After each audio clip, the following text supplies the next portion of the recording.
A'udhu billahi minash shaitanir rajim. Bismillahir rahmanir rahim. Cours du 16 décembre 2019. Le cours d'aujourd'hui traite du sujet de la tariqa et de l'implication en politique. Sidi Cheikh commence par parler du fait que la tariqa est désormais visible et apparente en vertu des fondements sur lesquels elle se repose. Il cite parmi eux le dhikr d'Allah, les visions à l'état d'éveil, l'amour, mahabba, les voyages spirituels, siyaha, la retraite spirituelle, khalwa, et le vêtement rapiécé, la derbala. Et en même temps elle est cachée, dans le sens où ces fondements qui rendent la tariqa visible sont tout autant un voile qui masque la voie à la manière du voile qui couvre la Kaaba. Ces fondements sont des spécificités appartenant à la voie, et ils en donnent une certaine image. Ce sont tout autant des voiles puisqu'ils filtrent certaines personnes hors de celles-ci. Qui sont ces personnes ? Celles qui sont incapables de reconnaître ou de saisir la réalité derrière ces fondements et ces pratiques. Par exemple, le vêtement rapiécé va te mener, te guider dans ton cheminement et t'aider à acquérir la connaissance ésotérique, marifa, et c'est pour cela que c'est l'un des fondements de notre voie. Mais c'est tout autant un voile car il repousse certaines personnes et les détourne de la voie. Si elles ne sont pas véritablement intéressées par la recherche de la vérité, elles n'y entreront pas. Si ces fondements, ces principes n'existaient pas, comme le wird, c'est-à-dire les litanies quotidiennes, la hadra, la danse spirituelle, le vêtement rapiécé, muraqa, la siyaha, la pérégrination, la zaouia serait pleine à craquer toute l'année durant et les gens seraient rattachés à la voie en quantité innombrable. Si elle était accessible à tous, dans le sens où il n'y aurait pas de tarbiya, d'éducation spirituelle, si tu pouvais prier comme et quand tu veux et y faire ce que tu veux comme tu le souhaites, elle serait bondée au point où il n'y aurait même plus la possibilité de poser une question. En effet, qui refuserait de recevoir la lumière divine, de connaître Allah, si ça n'était pas accompagné de certaines obligations comme le port du vêtement rapiécé et d'autres types de pratiques ? Donc nous disions que le vêtement rapiécé t'aide à atteindre la connaissance divine et voile les hypocrites en les maintenant hors de la voie. Les autres zaouïas, quant à elles, n'ont pas cela. Elles font preuve d'un adab, un bon comportement extérieur avec tout le monde, et si quelqu'un vient à la zaouïa et ne prie pas, il ne lui est adressé ni critique ni reproche. Car les gens savent que cela le repousserait, ce qui va à l'encontre du but de beaucoup de ces autres turuq, qui est justement de remplir leur zaouïa. Donc s'ils disent quelque chose qui déplaît à la nefs, à l'entité égotique, les gens s'enfuiront. Si on y regarde de plus près, beaucoup de ces autres turuq que tu vois dans les alentours ne recherchent pas réellement le but le plus élevé, d'où le fait que nombre d'entre elles ont un lien avec des fonctions politiques et administratives. Ce domaine, celui de la politique, est un domaine dans lequel Sidi Cheikh n'a aucun savoir, aucune connaissance. Il n'y a aucun lien, aucune connexion entre la sphère politique et les activités de Sidi Cheikh.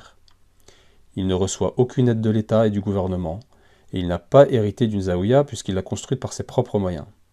Et toute l'aide qu'il a reçue n'est venue que par le biais de donateurs et de philanthropes parmi ses propres disciples.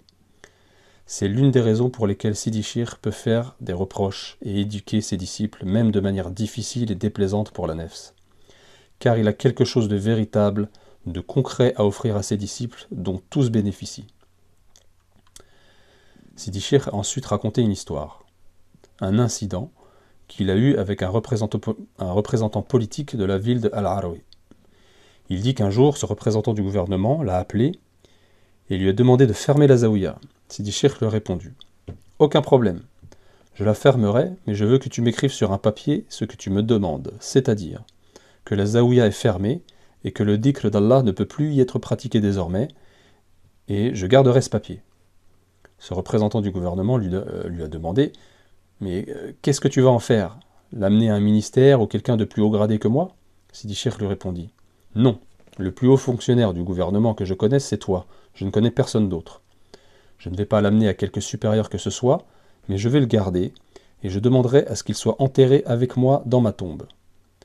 Quand je serai interrogé sur les questions, pourquoi as-tu arrêté d'appeler les gens à Allah ? Pourquoi as-tu arrêté le dhikr d'Allah à cet endroit ? Pourquoi as-tu fermé cette zaouïa ?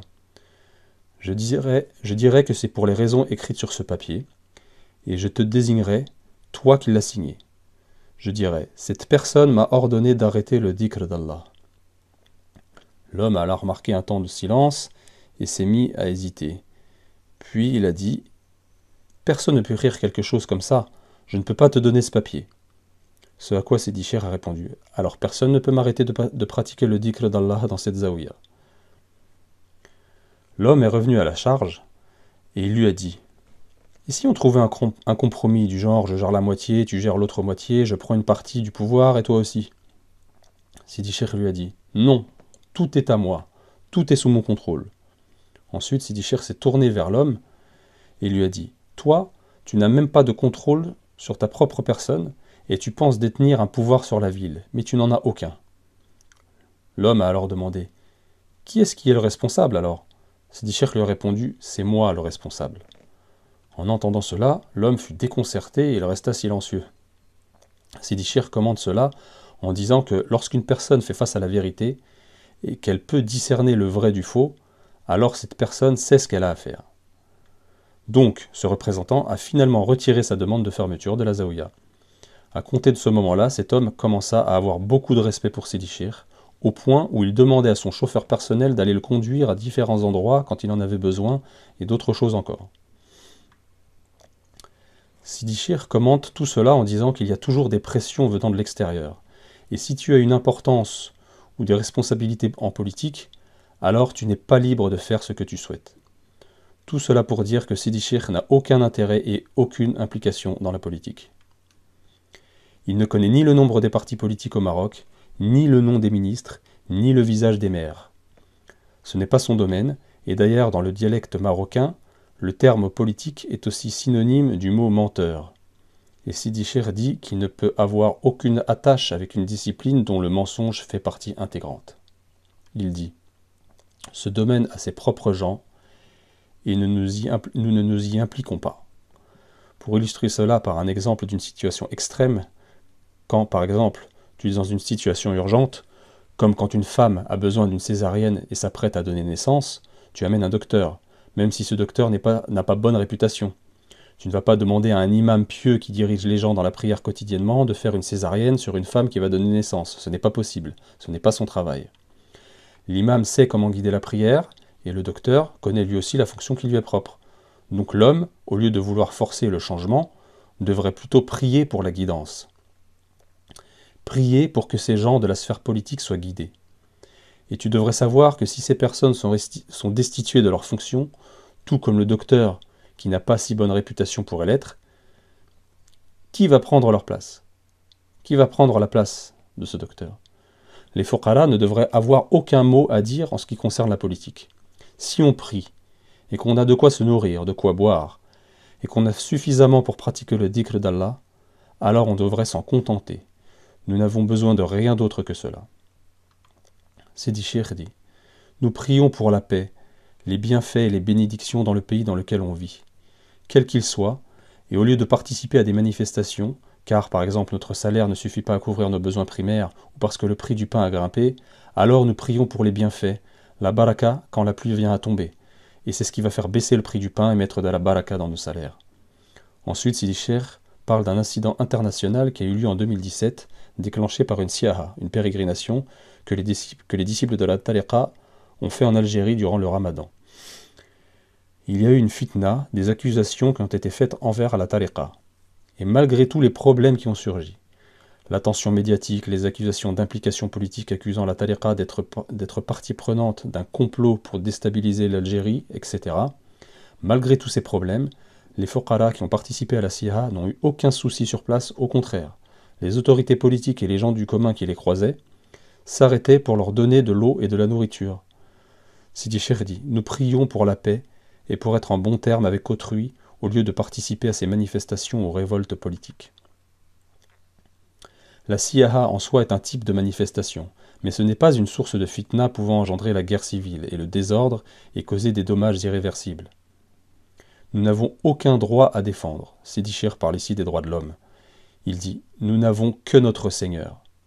Il donne l'exemple de la révolution en Tunisie quand elle a éclaté, que le président s'est enfui et que les gens disaient que quelque chose de meilleur allait émerger de cela. Pourtant aujourd'hui, tu y vois beaucoup de mendicité et un haut niveau de chômage. Donc Sidi Cheikh dit: tu pries pour les dirigeants, même pour les tyrans s'ils sont injustes, parce que c'est Allah qui les a choisis comme responsables de leur pays. Il y a bien des choses négatives à dire à propos de Kadhafi, Moubarak, Saddam Hussein, etc.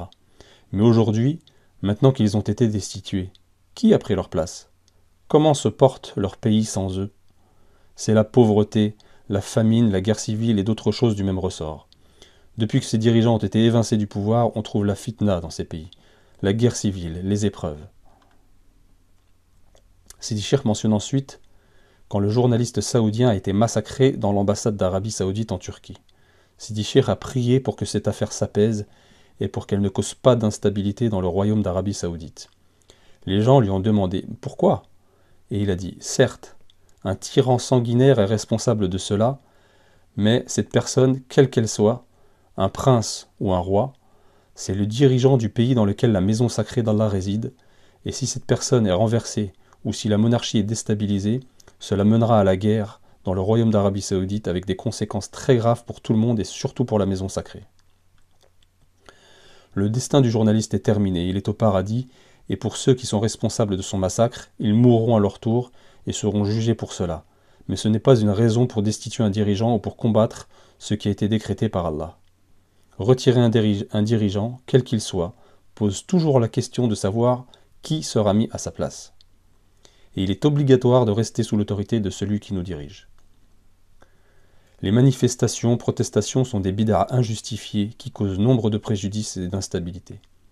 Puis Sidi Cheikh a cité le hadith qui dit « La fitna sommeille dans chacun d'entre vous. Maudit soit celui qui la réveille. » C'est par ces mouvements de protestation, ces grèves, etc., que tu réveilles la fitna. Et cette malédiction citée dans le hadith, rien ne peut t'en sauver et te faire rentrer dans la miséricorde divine une fois qu'elle est descendue sur toi. C'est donc quelque chose à prendre extrêmement au sérieux.